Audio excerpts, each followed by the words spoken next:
Oh, ayan na guys. Ang pusa namin guys. Ito, oh, mga gamit ng pusa.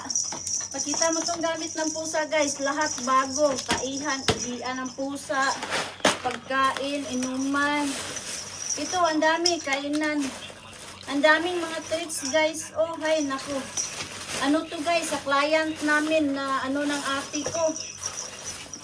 Client ng ate ko. Ay, naku, iwan ko. Sobrang dami ng laruan dito. Ayun na. Oh, gutom ka na. Halika. Kain ka muna dito. Oh. Naku, pag mapakan natin. Kanina nga dun sa... ito oh. Kitten food. Mula nung nakagat tayo nun, nailap ako sa pusa. Oh. Ming! Ming!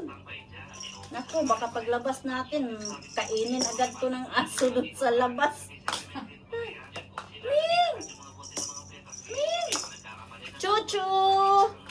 So, pinangalanan to siya guys ng Chuchu. Ang pangalan niya, Chuchu. Chuchu! Chuchu! Sabi niya, pangalanan mo. Sabi ko, Dil. Diba, Adil yung pangalan. Sabi ko, Dil. Sabi, ay, wag yan. Sabi ko, late.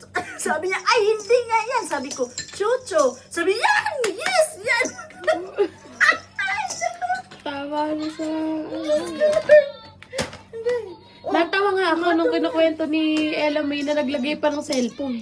Oo. Ayun na, nagugutom. Pero feeling ko, di na niya kukunin yan. Kasi kung babalikan niya, dapat hindi lahat ng gamit ay dinala niya. Ay, hindi nga, Bi. Katami Ano ulo. lang, Bi? Yung Kaso nakakatakot kumain na siya. Ha? Nakakatakot paliguan yun. Wala pang ano. 1 week pa yan, pwede paligo. Hindi, wala. Tsaka wala pang ano, paano kung mangalbot yan? Yung vaccine. Oo. Ay, oo. Iwan ko kung complete. Oh, hindi wala pa tong vaccine. Tapos sabi ko, oh, yan na. Kain siya ng kain. Gutom na siya, guys. Wala pa yan, baby.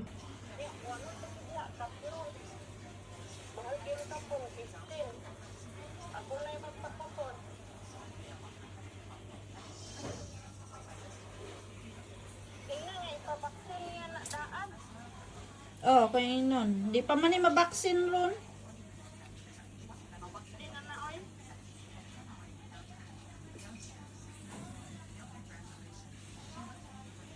Naku, cute kaayo. Maligo ni siya after 1 week pa.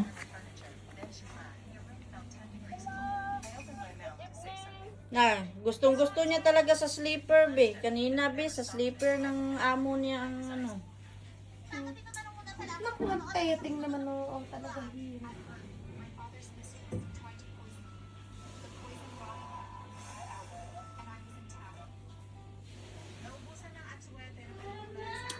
Oh.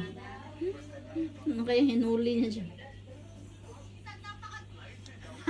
Be, tingnan mo, be. Nakapatong na siya sa isang chinilas mo.